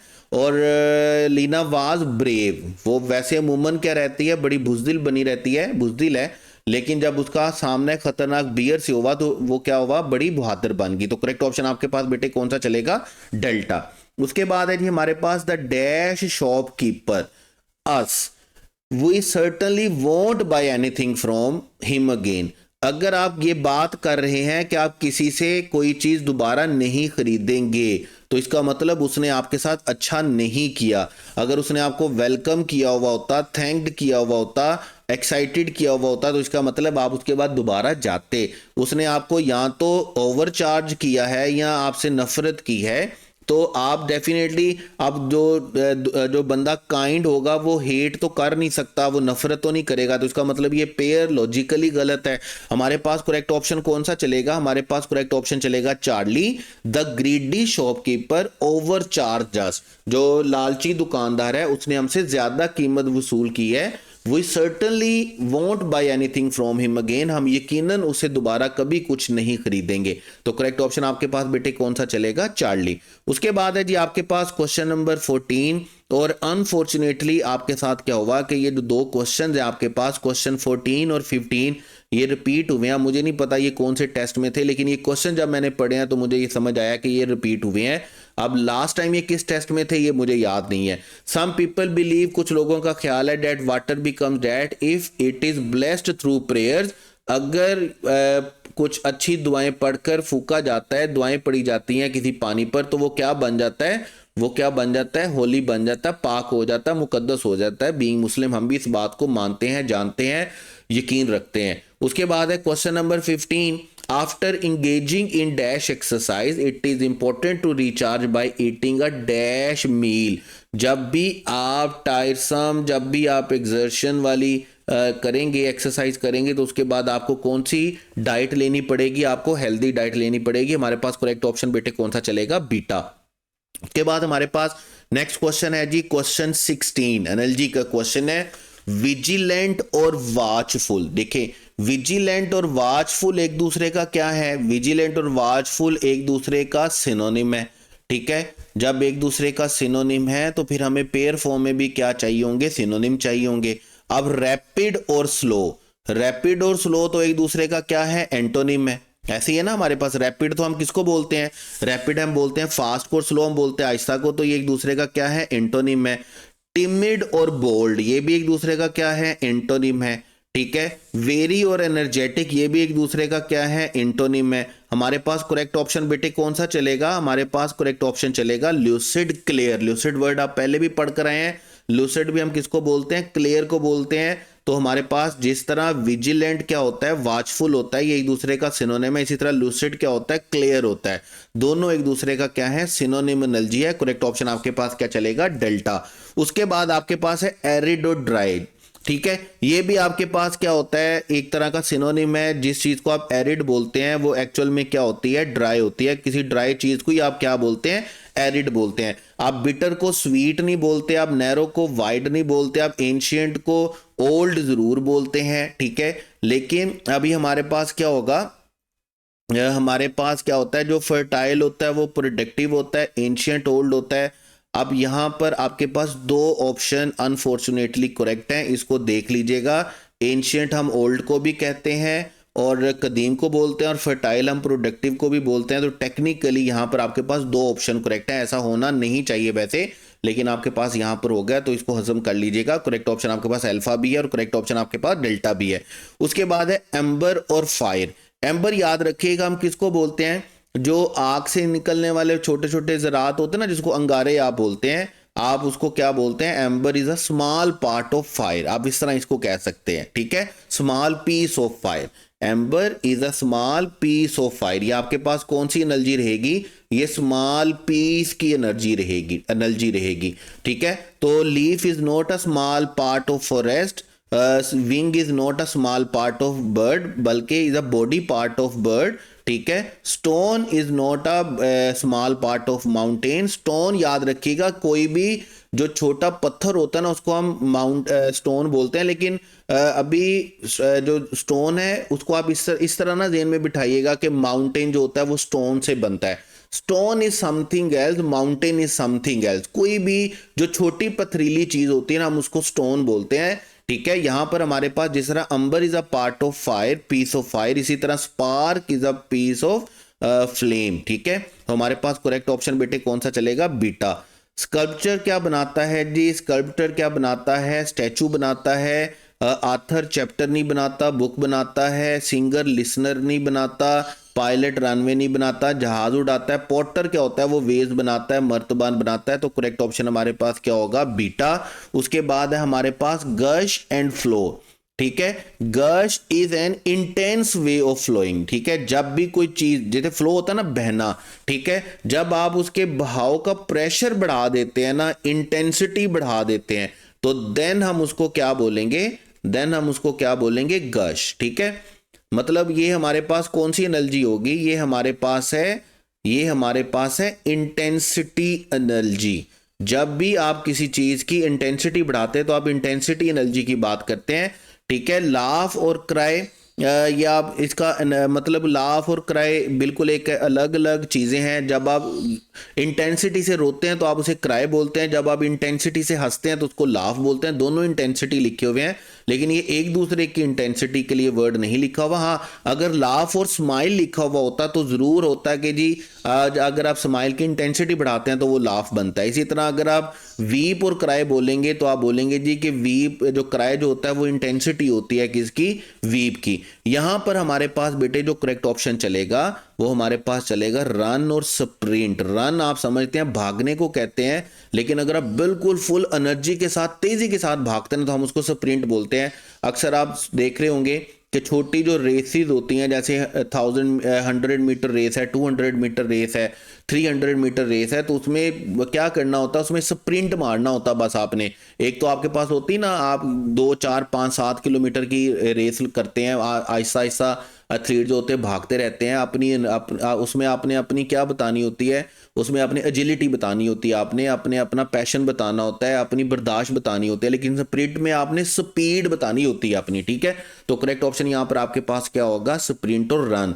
जिस तरह गश जो होता है वो इंटेंसिटी है फ्लो की, इसी तरह स्प्रिंट है जो वो इंटेंसिटी है किसकी, रनिंग की। उसके बाद है जो नेविगेटर और मैप। जो नेविगेटर होता है वो किसको फॉलो करता है, वो मैप को फॉलो करता है। इसी तरह ड्राइवर जो होता है वो किसको फॉलो करता है, वो रोड को फॉलो करता है। नेविगेटर मैप को यूज करता है, ड्राइवर रोड को यूज करता है। शेफ जो अनियन है ये बिल्कुल एक आवाज़ार सी एनर्जी है। आर्टिस्ट जो ब्रश है ये टूल एनर्जी है। उसके बाद सोल्जर और मेडल जो है ये तो बिल्कुल अजीब सी एनर्जी है। करेक्ट ऑप्शन हमारे पास क्या चलेगा, जो नेविगेटर मैप से करीब तरीन एनर्जी है वो हमारे पास क्या है, ड्राइवर और रोड। उसके बाद हमारे पास बैंक्वेट और फीस्ट। बैंक्वेट और फीस्ट एक दूसरे का क्या है, सिनोनिम है, ठीक है। मतलब banquet is a simply a feast. आप बैंक्वेट किसको बोलते हैं, फीस्ट को ही बोलते हैं, और फीस्ट किसको बोलते हैं, बैंक्वेट को ही बोलते हैं। अक्सर आप बोलते हैं ना शादी हालों को का नाम क्या होता है, बैंक्वेट हॉल। बैंक्वेट हॉल का मतलब क्या होता है, is a place for celebration, is a place for feast. Banquet बोलते किसको है, फीस्ट को बोलते हैं। तो जिस तरह बैंक्वेट फीस्ट को बोलते हैं, बैंक्वेट और फीस्ट एक दूसरे का सिनोनिम है। इसी तरह याद रखिएगा, ये वर्ड आपके लिए जरूर नया होगा, इसको अच्छे तरीके से रट्टा मार लीजिएगा। आर्ग्यूमेंट को हम क्या बोलते हैं, अल्टरकेशन बोलते हैं। जिस तरह banquet is a second name for feast, इसी तरह altercation is a second name for argument. Altercation याद रखिएगा हम किसको बोलते हैं, आर्ग्यूमेंट को बोलते हैं। अपनी वोकैब में ये वर्ड ऐड कर लीजिएगा। उसके बाद है प्रेडिटर हंट। जो प्रेडिटर होता है उसको हम, उसका जो काम ही क्या होता है, उसकी जो नेचर ही क्या होती है, उसकी जो फितरत ही क्या होती है, शिकार करना होता है। हम किसी को प्रेडिटर बोलते ही कब है, जब वो क्या करता है, शिकार करता है। हम उसकी नेचर की बात कर रहे होते हैं। टीचर की नेचर स्लीप नहीं होता, डांसर की कुक नहीं होता, फार्मर की स्विम नहीं होता। जबकि म्यूजिशियन की नेचर क्या होता है कि वो क्या करता है, क्या फंक्शन परफॉर्म करता है, गाना गाता है। तो जिस तरह प्रेडिटर क्या करता है, हंट करता है, इसी तरह म्यूजिशियन क्या करता है, सिंगिंग करता है। उसके बाद orbit is something that is related to planet, ठीक है। मतलब ऑर्बिट एक ऐसा वर्ड है जो किससे रिलेटेड है, प्लैनेट से रिलेटेड है। ऐसे ही है ना हमारे पास। तो मतलब इसके अलावा आप कोई चीज और किसी के साथ आप अभी तक आपने ऑर्बिट का वर्ड यूज नहीं किया होगा प्लैनेट्स के अलावा, ठीक है। लेकिन बार का वर्ड डॉग के अलावा भी आप बाकी एनिमल्स के साथ भी यूज कर सकते हैं। पैडल कार के अलावा किसी और इंस्ट्रूमेंट की भी हो सकती है, किसी और चीज की भी हो सकती है। विंग जो होता है वो इंसेक्ट के भी होते हैं, बर्ड्स के भी होते हैं। तो ये तीन एनर्जी हमारे पास नहीं चलेगी। हमारे पास क्या चलेगा, fin dash is something a part of is related to fish, ठीक है। उसके ऊपर जो मोटे मोटे से होते हैं, जो स्किन होती है, उसको हम क्या बोलते हैं, फिन बोलते हैं। तो करेक्ट ऑप्शन हमारे पास क्या बोलेंगे, चार्ली। जिस तरह orbit is something related to planet, इसी तरह fin is something that only related to fish. उसके बाद है हमारे पास क्योर और डिजीज। अब क्योर हमारे पास क्या होता है, क्योर और डिजीज का हमारे पास क्या है कि क्योर किसको खत्म करता है, क्योर डिजीज को खत्म करता है, फिनिश करता है, एलिमिनेट करता है, इरेडिकेट करता है, इरेज करता है। क्योर बोलते किसको, इलाज को बोलते हैं जो बीमारी को खत्म करता है। रूफ वाल को खत्म नहीं करता, लॉक की को खत्म नहीं करता, पेंसिल पेपर को खत्म नहीं करता। जबकि जस्टिस किसको खत्म करता है, क्राइम को खत्म करता है। जिस तरह क्योर डिजीज को खत्म करता है, इसी तरह जस्टिस किसको खत्म करता है, क्राइम को करता है। तो करेक्ट ऑप्शन हमारे पास बेटे कौन सा रहेगा? Correct option is Charlie. उसके बाद नेक्स्ट हम चलेंगे हमारे पास रीडिंग कंप्रीहेंशन में, और रीडिंग कंप्रीहेंशन में हमारा फर्स्ट क्वेश्चन है जी, the passage primarily focuses on. जो पैसेज है वो सबसे ज्यादा प्राइमरली किस चीज पर फोकस करता है? वो फोकस करता है जी the challenges of sustaining democracy. जैसे आपके चैप्टर का, आपके पैसेज का, आपके पैराग्राफ का फर्स्ट सेंटेंस ही है, democracy in Pakistan has often been described as fragile. Fragile आप जानती हैं हम किसको बोलते हैं? फ्रेजाइल हम बोलते हैं वीक को, टिमिड को, ठीक है। और येट रिजिलियंट, रिजिलियंट हम किसको बोलते हैं? रिजिलियंट हम बोलते हैं स्ट्रॉन्ग को, ठीक है, जो हार मानने को तैयार नहीं होती, ठीक है, जो अपनी चीज, अपनी बात पर, अपनी जगह पर क्या रहती है? कायम रहती है। तो इसका मतलब एक्चुअल में जो हमारे पैराग्राफ का मुद्दा है, हमारे पैराग्राफ का मुद्दा ये है कि the challenges of sustaining democracy, कि हम एक्चुअल में किसकी बात कर रहे हैं? कि हमारी डेमोक्रेसी फ्रेजाइल है लेकिन रिजिलियंट है। इसका मतलब हम डेमोक्रेसी के सस्टेन होने की बात कर रहे हैं, उसके चैलेंजेस की बात कर रहे हैं। उसके बाद है जी, according to the passage rural voters often, जो हमारे रूरल वोटर्स हैं, जो देहाती इलाकों के हमारे वोटर्स हैं, वो कैसे वोट डालते हैं वो हम जानते हैं। वैसे तो हम अपने एजुकेशन सिस्टम कह रहा हूँ, अपने डेमोक्रेसी वोटिंग सिस्टम को, अगर ये जितने भी क्वेश्चंस हैं ना वैसे इस पैराग्राफ के, अगर आप पैसेज नहीं भी पढ़ेंगे ना इस पैराग्राफ के, तो बीइंग पाकिस्तानी ना, अगर आप कल्चर को समझते हैं, सिस्टम को समझते हैं और न्यूट्रल अनबाइज्ड होकर अगर आप बात करेंगे, तो बिलीव में आप सारे क्वेश्चन का वैसे ही आंसर कर देंगे। आपको पता ही है कि जो हमारे रूरल एरिया का लार्ज सेगमेंट है, मतलब जो ज़्यादातर लोग हैं, कम्युनिटीज़ हैं, वो वोट किस बात पे देती हैं? वो ट्रेडिशनल वोट देती हैं, मतलब ज़ात पे वोट दे दिया, कास्ट पे वोट दे दिया, अपने सेक्ट मसलक पे वोट दे दिया, मज़हब पे वोट दे दिया, अपने जगीरदारों को वोट दे दिया, ट्राइबल लाइन मतलब खूनी रिश्तों को वोट दे दिया, खूनी ख़ानदानों को, सरदारी ख़ानदानों को वोट दे दिया, तो अमीरों को वोट दे दिया, चौधरियों को वोट दे दिया। ये इसी तरह चलता आ रहा है, ये हमारे पाकिस्तान के कल्चर का हिस्सा है। हमें यहाँ पर इसके लिए पैसेज पढ़ने की वैसे ज़रूरत कोई नहीं है। अगर आप थोड़ा सा भी, अगर आपका दिमाग काम करता है ना, तो ये सारे पैराग्राफ के जो क्वेश्चन है ना इस पैराग्राफ के, वो वैसे ही आंसर कर सकते हैं। तो vote under traditional influences, vote किसके अंडर होता है जी? ट्रेडिशनल इन्फ्लुएंसेस के अंदर होता है। इसी तरह देखिएगा, one major weakness of political parties is, हमारे पाकिस्तान में पॉलिटिकल पार्टीज की जो सबसे बड़ी वीकनेस है ना, वो क्या है? वो है फोकस ऑन पर्सनल पावर। हम किस चीज पर फोकस करते हैं? Personal power. मतलब हम ना आइडियोलॉजी बेस्ड लोग नहीं है, हम करेक्टर बेस्ड लोग, हम शख्सियत परस्त लोग हैं। टेक्निकली मैं अपने आप को भी उसमें शामिल कर रहा हूं, मैं पूरे पाकिस्तान की ओवरऑल जर्नली बात कर रहा हूं, मैं किसी खास सूबे की, किसी खास लोगों की, खास जात, रंग, नस्ल के लोगों की बात नहीं कर रहा। मैं अपने 25 करोड़ तमाम पाकिस्तानियों की बात कर रहा हूं कि हम शख्सियत पसंद लोग हैं। अभी जैसे फर्ज करें, अगर आज आप पीपल पार्टी से भुट्टो खानदान निकाल देते हैं तो पीपल पार्टी धड़म से जमीन पे गिरेगी। आप नून लीग से शरीफ खानदान निकाल देते हैं तो धड़म जमीन से गिरेगी। आप पीटीआई में सिर्फ एक बंदा इमरान खान, आप इमरान खान को निकाल दें, पीटीआई खत्म हो जाती है। तो इसका मतलब है कि पार्टीज का अपना कोई वजूद नहीं है, ये खानदानों का वजूद है, पार्टी का कोई वजूद नहीं, शख्सियत परस्ती है।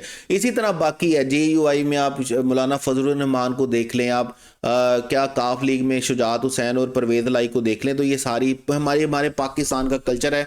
मैं किसी 1 2 3 4 जमातों की बात नहीं कर रहा, जितनी भी जमातें एग्जिस्ट करती हैं ना हमारे बलूचिस्तान में, केपीके में, पंजाब में, खैबर, यहाँ पर सिंध में, जितनी भी जमातें हमारे पूरे पाकिस्तान में एग्जिस्ट करती हैं, अगर हम उनको बिल्कुल न्यूट्रल लाइन बाइज्ड होकर सोचें तो वो सारी की सारी शख्सियत बेस पर हैं। वो पार्टी बेस या आइडियोलॉजी बेस प्लान या स्ट्रेटजीज की तो हम बात ही नहीं करते, हम बात ही किसकी करते हैं? पर्सनल पावर की बात करते हैं। तो यही हमारा सबसे बड़ी वीकनेस है।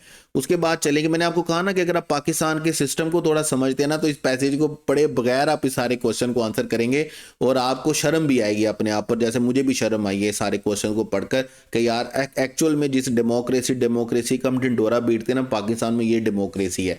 A hopeful sign of change mention in the passage is, जो चेंज है ना वो ला कैसे सकते हैं आप चेंज ला सकते हैं जी, youth engagement and activism.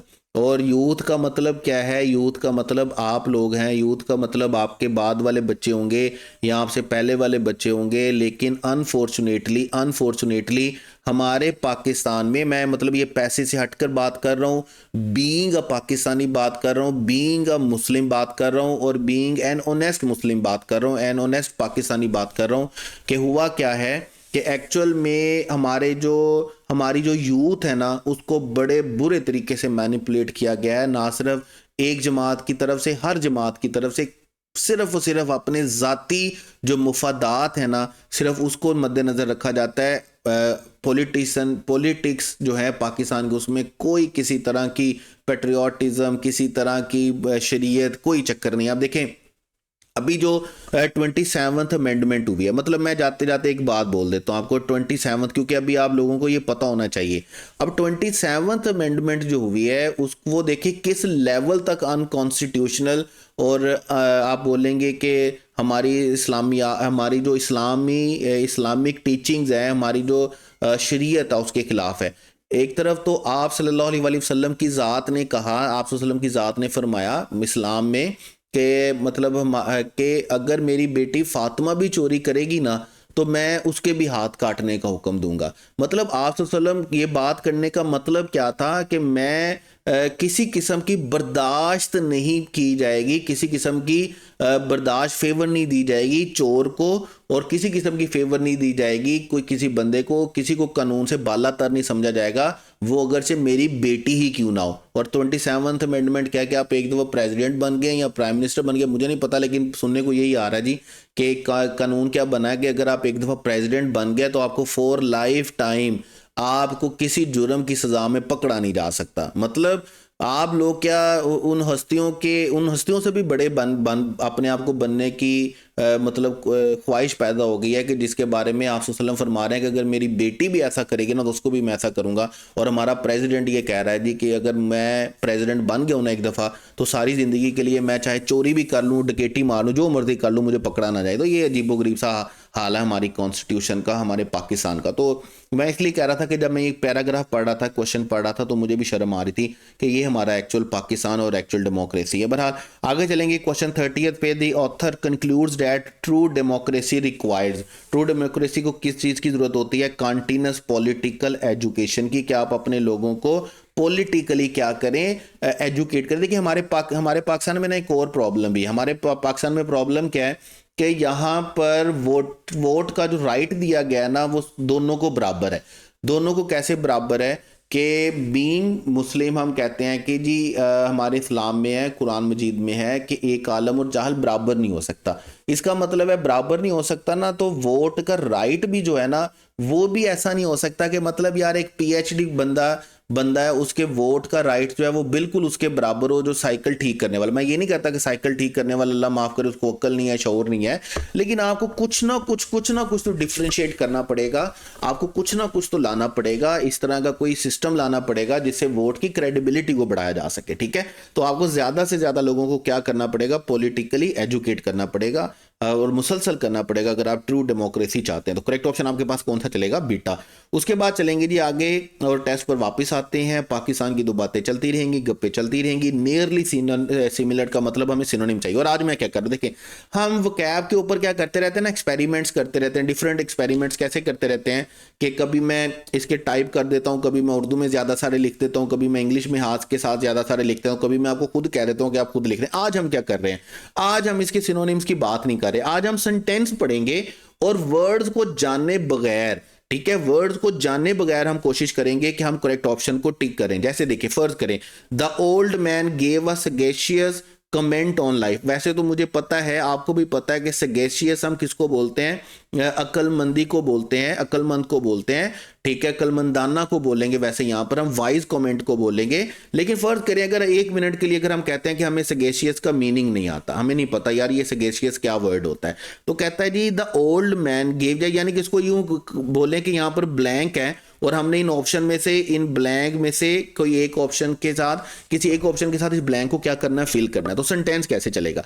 The old man gave a dash comment on life. देखें हम जैसे ही किसी सेंटेंस को ओल्ड मैन से स्टार्ट करते हैं ना, तो तो हमें फौरन एक एनर्जी हमारे दिमाग में क्रिएट हो जाती है कि लाजमी तौर पर उसने क्या बात की होगी, उसने कोई अच्छी, कोई समझदार, कोई अक्लमंदाना ही बात की होगी। जैसे हम बोलते ना यार, बड़े ऐसे कहते थे, सियाने ऐसे कहते थे, बूढ़े ऐसे कहते थे।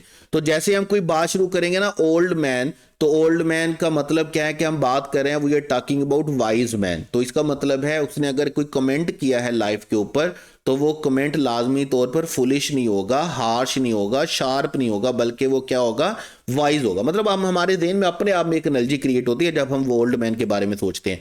तो आज हम क्या कर रहे हैं, आज हम सिर्फ और सिर्फ सेंटेंस पढ़ेंगे, हम वर्ड्स को नहीं जानते। आप वर्ड्स की जगह पर क्या समझेंगे, ब्लैंक है, और अब हम उन ब्लैंक्स को फिल करेंगे। जैसे the novels dash depends on real event.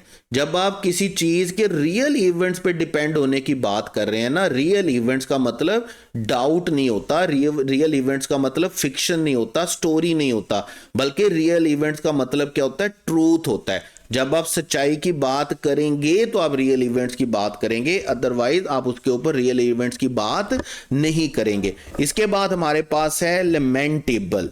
लेमेंटेबल का मतलब हमारे पास क्या होता है। अब अच्छा, आज मीनिंग तो हम देख ही नहीं रहे हैं, तो मीनिंग हम देख नहीं रहे हैं तो हमें पता ही नहीं यहां पर क्या वर्ड है। यहां पर ब्लैंक है जी। अब ब्लैंक हमारे पास क्या है, his dash mistake cost him the job. उसकी जो जॉब है वो चली गई है, वो किस वजह से गई है, जॉब गई है, किस वजह से उसने अपनी जॉब गवाई है, डैश मिस्टेक की वजह से।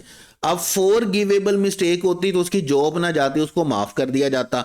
माइनर मिस्टेक की वजह से उसकी जॉब जा नहीं सकती, और प्राउड मिस्टेक तो कोई चीज ही नहीं होती है। तो एक्चुअल में उसकी जो जॉब गई है वो किस वजह से गई है, रिग्रेटेबल मिस्टेक। रिग्रेटेबल मिस्टेक मतलब जिस बात पर, जिस गलती पर आपको क्या होता है, पछतावा होता है, उसके ऊपर उसकी जॉब गई है। तो करेक्ट ऑप्शन हमारे पास यहां पर क्या चलेगा, बीटा चलेगा। मैं आपको क्या बोल रहा हूं कि आज हम क्या कर रहे हैं, आज हम यहां पर मीनिंग नहीं देख रहे, ना उर्दू मीनिंग देख रहे हैं, ना इंग्लिश मीनिंग देख रहे हैं। आज हम क्या कर रहे हैं, आज हम सिर्फ और सिर्फ इस वर्ड को ब्लैंक बनाकर अपना दिमाग इस्तेमाल कर रहे हैं, अपने दिमाग को थोड़ा हिला जुला रहे हैं, जिसको हम बिल्कुल इस्तेमाल नहीं करते। भंगी चरसी बने हुए होते हैं, हमें स्पून फीडिंग की आदत पड़ी हुई होती है, बनी बनाई खीर खाने की आदत होती है। तो आज हम इन चीज़ों को थोड़ा सा क्या कर रहे हैं, ज़हन इस्तेमाल करके यहाँ पर ब्लैंक बना रहे हैं। जैसे देखिए 34 में यहां पर हम असर्टिव पे क्या करेंगे, ब्लैंक बना देंगे। ठीक है, the managers assertive dash tone ended the argument. जब भी कोई आर्ग्यूमेंट एंड किया जाता है ना, याद रखेंगे, तो जब भी कोई आर्ग्यूमेंट एंड किया जाता है तो आर्ग्यूमेंट एंडिंग हमेशा आर्ग्यूमेंट की कभी भी टिमिड नहीं होती। ठीक है, कभी भी वीक या रूड नहीं होती। आर्ग्यूमेंट की एंडिंग हमेशा क्या होती है, कॉन्फिडेंट होती है।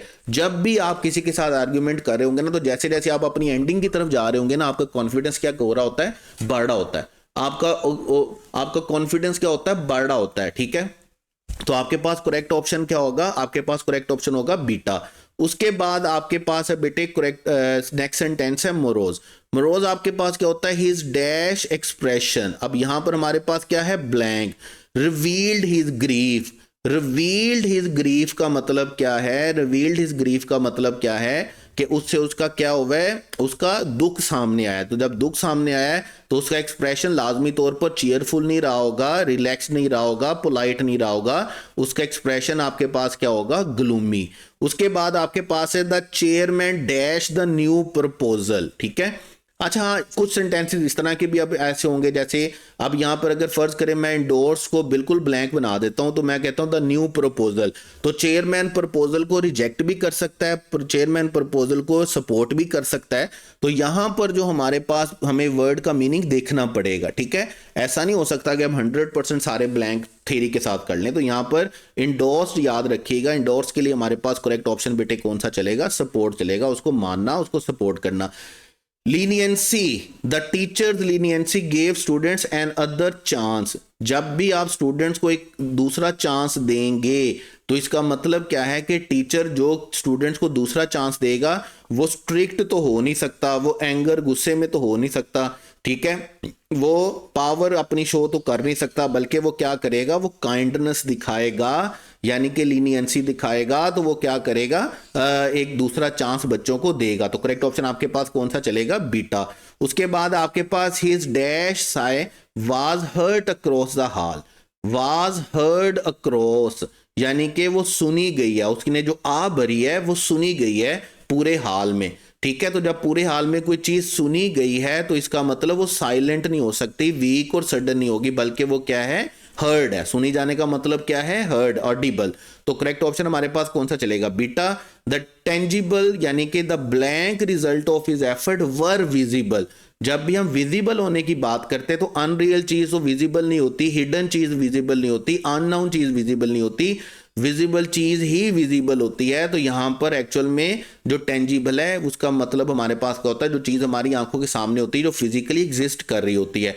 The monk lived a Spartan life. अब जैसे देखिए, जैसे मोंक का वर्ड आता है ना, तो हमारे देन में कौन सी ट्रेडिशंस आती हैं, हमारे देन में चाइनीज ट्रेडिशंस आती हैं।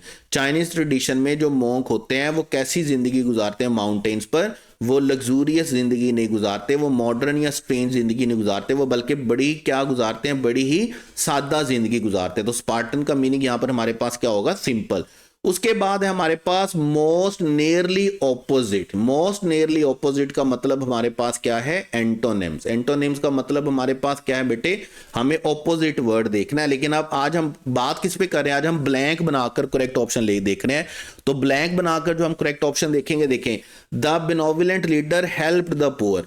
अब जो है गरीबों की मदद करेगा, डेफिनेटली वो क्या होगा, वो अच्छा बंदा होगा। लेकिन हमें चूंकि उसका ऑपोजिट बताना है, तो अच्छा बंदा हेल्प करेगा इसका मतलब ही हमारा करेक्ट ऑप्शन नहीं हो सकता। स्ट्रॉन्ग फीलिंग्स वाला या ग्रीडी आप बोलेंगे कि हम क्या करेंगे, जो हेल्प करेगा ना वो अच्छा होगा, इसका मतलब हमें उसका ऑपोजिट चाहिए। और अच्छे होने का ऑपोजिट हमारे पास क्या होगा, क्रूअल, यानी कि वो जालिम होगा। ठीक है, हमने उसका ऑपोजिट बताना है। The vulnerable teacher was admired by everyone. जब आप सबकी तारीफ, आप सब लोग आपकी तारीफ कर रहे हैं, इसका मतलब आप अच्छे हैं, आप इज्जतदार हैं, रिस्पेक्टेड हैं, आप ओल्ड हैं, वाइज हैं। ठीक है, आप सारी इज्जत कर रहे हैं, लेकिन हमें उसका चूंकि ऑपोजिट देखना है तो हम क्या बोलेंगे, डिसरिप्यूटेबल, ये जिसकी रिप्यूट अच्छी नहीं है। उसके बाद हमारे पास है impeccable record earned her an award.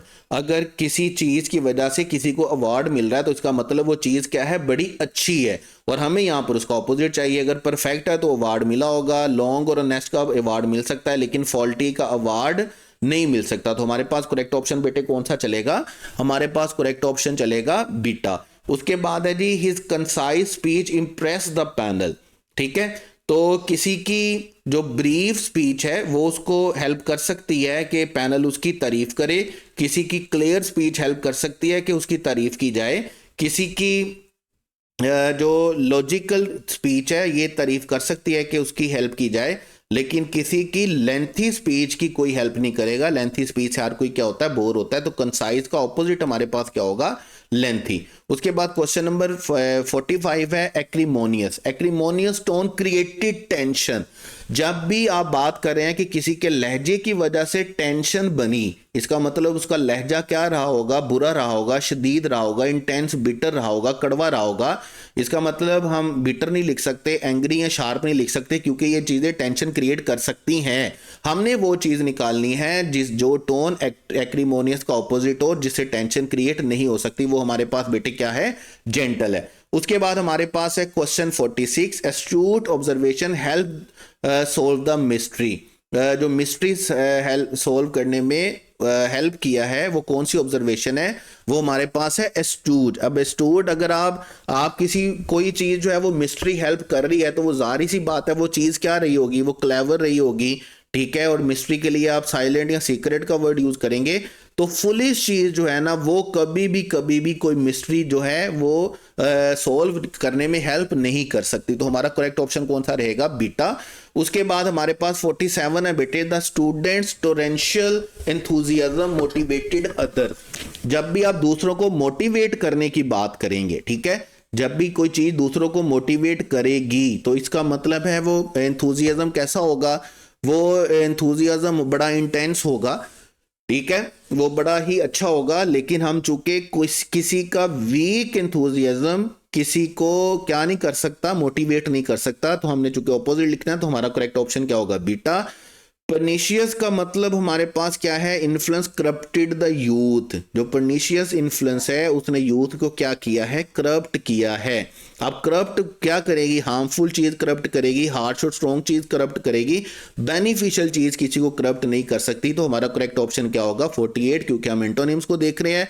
जो चीज यहां पर नहीं आनी चाहिए वो देख रहे हैं। उसके बाद इम्पीचुअस डिसीजन लेड टू डिजास्टर। जो बुरे डिसीजन होते हैं, जो रैश वाइल्ड डिसीजन होते हैं, वही क्या किस तरफ जाते हैं, वही डिजास्टर की तरफ जाते हैं। रैश नहीं हो सकता, बोल्ड या स्विफ्ट नहीं हो सकता। यहां पर हमारे पास करेक्ट ऑप्शन क्या होगा, कॉशियस डिसीजन। मतलब हमने वो चीज बतानी है जो डिजास्टर की तरफ नहीं लेकर जा सकती, और वो क्या है, किसी का कॉशियस होना।